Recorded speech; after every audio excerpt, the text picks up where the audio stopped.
we're still here, but we're going back today, stopping at the beach. And I just wanted to relax with my tablet in the garden and make a brief video and talk a little bit about the transformation process. It is a transformation process that I personally have gone into very deeply and have completely analyzed, and I have gone to the core of this. And I came out with the term that I created myself. It's called the ego dissolution funnel. And it is different to the ego tunnel from Thomas Metzinger. Thomas Metzinger, what he means by the ego tunnel is the person acting out of ego is in the ego tunnel. He's still in that ego tunnel, which, according to my ego dissolution funnel, is on the other side before someone gets into the ego dissolution funnel. It's still on the ego side. So I created a chart for it, which didn't come out very well in the video, so I painted over it. I painted my painting, the ego dissolution funnel, over it. The woman shot out of the airplane and landing on the crown of a palm tree in the Amazon rainforest with all of her business outfit and everything, including her stilettos. And all of this doesn't serve her anymore, because that's beyond ego, that's beyond self, that's beyond self-image. But we can accomplish this during the lifetime. We don't need to be shot out of an airplane and land dead in the crown of a tree, whipping with the wind. We can whip with the wind while we're still alive. We can surf with the ocean. We can surf with the internet storms and of various proportions, cruelty cases, bullying, horrible things, interactions and so on. That's the storm of the internet. That's the storm of psychological society. We can learn to navigate with it. We can learn to deal with it. And the best way to deal with it is to go into meditation. Friedrich Nietzsche has the 3 stages of this development, which I call today the ego dissolution funnel. But during his time, he developed these 3 stages. We start out being the camel. The camel is a metaphor. It's representative for, this is my English laurel. I trimmed it yesterday. It looks really good. The camel is representative for load bearing and not defending herself or himself. I smell cigarette smoke. This is not good. Ooh, I don't like it at all. I don't like it at all. Not at all. Oh, that's awful. Someone out there. Someone next door there smoking. Yikes. So, okay, anyway, they're still in the load bearing. They don't question what they're doing. They don't question these terrible addictions and whatever society puts on them and so on. So they don't go by the inner child. So that's why Friedrich Nietzsche has these 3 stages. We start out as the load-bearing camel, and no camel, by the way, should ever be loaded up with anything. not literally and not metaphorically. Okay, no animal should be loaded up with anything literally or metaphorically. It's very important. The beings are not slaves. I have to get away from that terrible whiff of disgusting cigarettes. Ugh. And go into the absolute total corner of the property. So so it's a metaphor, you know. In society, the average person is psychologically load bearing, takes on the crap of society, takes on whatever, you know, is being loaded onto them by their parents, by their caregivers during their childhood. And there's some blackberries here. Blackberries. And most people don't question it. So that's where we're at. You know? That's like before they get into my ego dissolution funnel. That's the state of the ego tunnel of Thomas Metzinger, is the state of the camel. So we're acting out of our ego conditioning, we don't question it, and so on. So the second stage is we start to question everything. We become a lion. You become a lion, you do the lion's roar, you stand up against society. A lot of people have done it, a lot of thinkers and shakers have done it. They've gotten a lot of crap from those who are still in the ego tunnel, who are still acting out of ego and conditioning and traditions and so on. Tradition is conditioning. Okay? Religion is conditioning. That's a mental enslavement. So the people that are still in that mental enslavement act out, they get mad at those that are breaking out of it. But don't let that deter you. Okay? You have to become a lion. That's the first step. Okay? That's the Medusa step. You have to stand up against the oppression and against all the bullshit that is put on us by society. Who are they? How dare they put, you know, their twisted, mentally ill family values, etc., etc., etc., on us? You know, how dare they? So we question it. We become lions. We stand up. We become rebellions. We become rebels.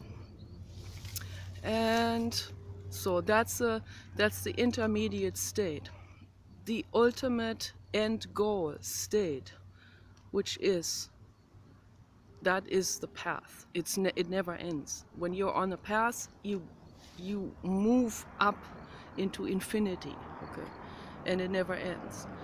But the goal is the path. The path is the goal, as many people have stated before. And in the past, I had to think about it. Now I know what they mean.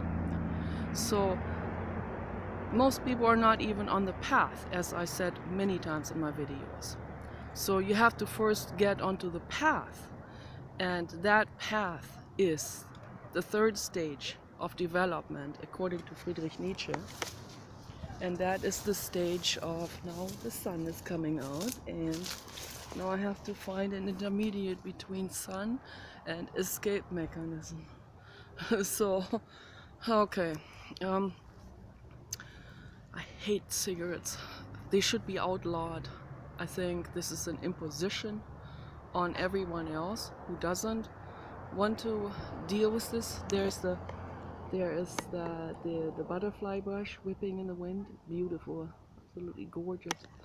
So we have one over there and one over here, one up there. You see some there? Right above me. Gorgeous. And so most people are not in that state at all. You know, most people are in the state of oppression, and they don't question it, and they go along with it like a slave. You know, it's mental enslavement. We got to free ourselves. So the third stage is from the rebelliousness from the rebel stage, from the lion stage, to become a child. You become a child, and you become a child again because you once were a child. And but in in the society of humans, in the human evolution, this with this neocortex that was sort of half baked, half developed, like an intermediate, as Friedrich Nietzsche says, between ape and superhuman, a dangerous transgression, a, a, a dangerous standing still and shuddering, as he said. Dangerous because he was kind of like a prophet. He foresaw the inevitable unfolding that would take place since the late 1800s until today. He foresaw a lot of things. He foresaw an enormous amount of things that he just figured it is gonna happen. People are they're gonna be playing around with fire, literally, and with nuclear fusion and so on. He already saw all of this coming. All this irresponsibility, and they're playing with toys they are psychologically, mentally not ready for. So, and causing mass extinctions and causing an enormous amount of suffering in the world. And he was trying to help to prevent it. Gautama Buddha was trying to help to prevent this. But people don't listen, and when they don't listen, when they're in that follower mental state of, as that first state of camel, as a metaphor, and they follow and they're just slaves, then they are not in a state of responsibility. And out of this comes enormous amount of horror, suffering, and hardship. Okay, and we can talk until we're blue in the face. If people don't listen, then they have to ride themselves into their own demise. And that is that is how it's geared out to be. It's like it's an inevitable unfolding process.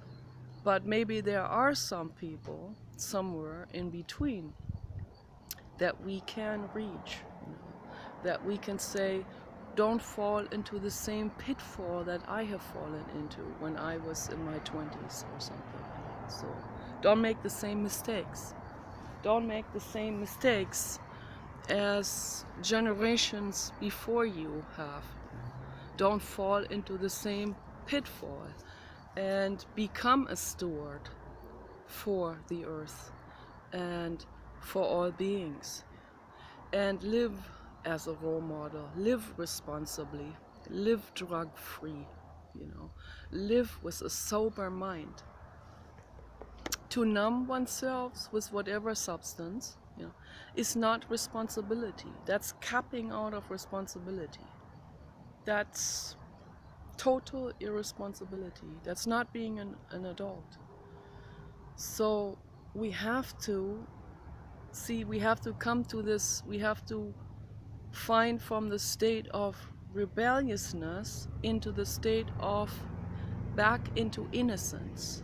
That's also what primal therapy is set out to do for us. That's what Buddhism, in the philosophical approach, not talking about the religious thing that has been made out of it by so many people with so many different types of denominations. This is all a misunderstanding. For example, the Dalai Lama and many other people, they probably misunderstand, and not just probably, they misunderstood it. And that Dr. Rahula, they misunderstood what Gautama Buddha originally said. You know, he didn't say to make this into a religion. He didn't say to hold the other cheek or something. He didn't say to become complacent. That's irresponsibility. That's like, oh, that's a very lazy approach to sit down and act like you're enlightened or you're a monk and you just accept everything that's happening around you. No, we have to stand up against it. We have to use reason, you know. We have to stand up. Not in a when we're in this when we're in the last stage of development, in this child stage, which is the path forward. Okay? That's when we're on the right train rail forward. We're not even on the right train rail yet. We need to get on the right path forward. Then we know how to follow that path. The pathless path. The path that has not been dictated to you. It's the path of infinity. That's the path of growing forward. That's what I mean by path. It doesn't have anything to do with the field of reality in terms of society again laying out a path for us or someone else having a plan for us. No, you as you go and grow, that's your path forward. And you don't know yet exactly where it will take you, but you know the path is moving forward out of your own responsibility and not following anyone, not following any person. Okay, I don't know when this video is going to cut off because I already have another video saved before this.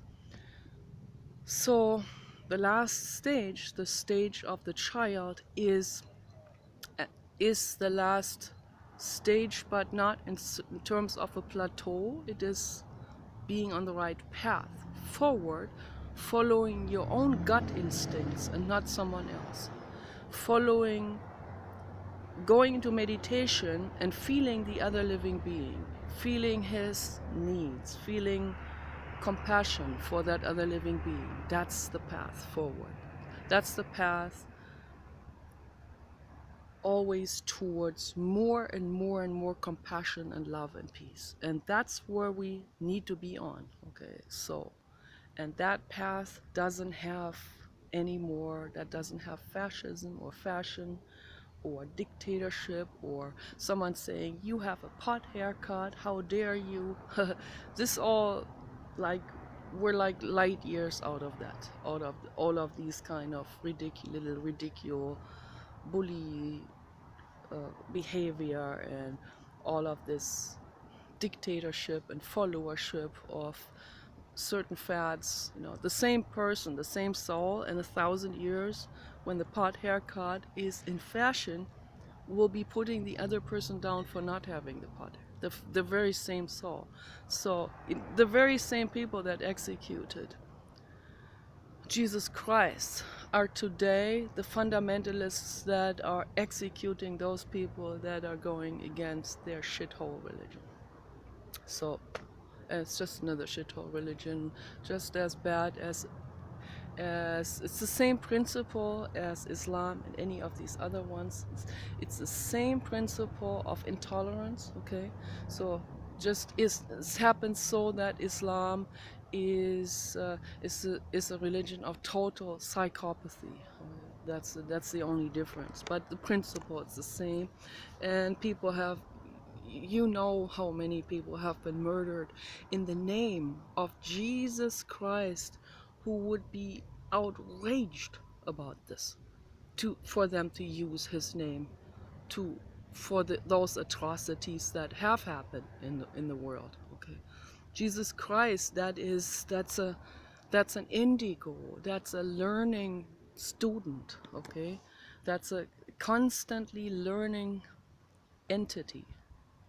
Okay, that wants the best, you know, that is still struggling and all of this, that is constantly studying and learning and wants the best, has nothing to do with a religion or any of these things. So, but that's outside of this realm, yeah. And that's, for me to even bring this in just probably adds more convolution to it. Forget about all of these names. You just forget about it all. Jesus Christ is just your next door buddy. That's, you know, the Buddha. The Buddha is, yeah. That will just make it more complicated if I say this now, but I'm gonna say it anyway. So the Buddha is the blue God, is the infinite cosmos. That was what a lot of people call the Father, or their God, or Yahweh. So, or Allah. So you know that Allah actually is related to the word Allah in German. Allah. Allah is the same as Allah. Allah means everything. Allah is a German word and means everything. Everything. But the word I talked about this before. The word everything, it's something that it's just a it's just a human attempt to understand it, because there's no such thing as everything. Everything in the infinite cosmos, it doesn't exist. There's no such thing as everything, because infinity cannot be rounded up in terms of a sum. Here's everything. I hold it in my hand because it keeps going. So there'll be no way we can ever hold it in our hand and say we rounded it all up, because it keeps going. It's endless. It's infinity. So that is the infinite cosmos, and that's why I don't call it Allah. I don't call it alles or Allah. I don't call it just the word God or Yahweh or any of these other ones. I call it the infinite cosmos because that's what it is. It is infinite. Infinite space, time. Time is also is basically a thing that we created in this realm. So beyond that doesn't even have much relevance, really. So right there, that means space is time is kind of irrelevant. It also warps, as scientists have found out. So Albert Einstein has first developed that when you shoot out with the speed of light, then when you come back, then the people stayed here have experienced a longer time span than you have. So yeah, time is very relative in this way, and it gets warped, and it's not a linear concrete thing, really. So time, space, matter, energy, it's endless. It keeps on going. It's infinity. And when we're dealing with infinity, of course, then there's also infinite possibilities that there are extraterrestrials, however far away, that we might not encounter. So, or maybe they are already here in a different form, maybe in a different realm, from a different realm, from a realm that we are not able to perceive it. So I think that's a possibility. It's a very strong possibility, because there are so many entities already in a different realm, so that you can see if you are on a substance. But I don't recommend to people to take a substance, because that causes brain damage, and then people will end up on disability. And we don't want to end up on disability. We have to be here as stewards of the earth and all living beings. So we have to have a sober, clear mind.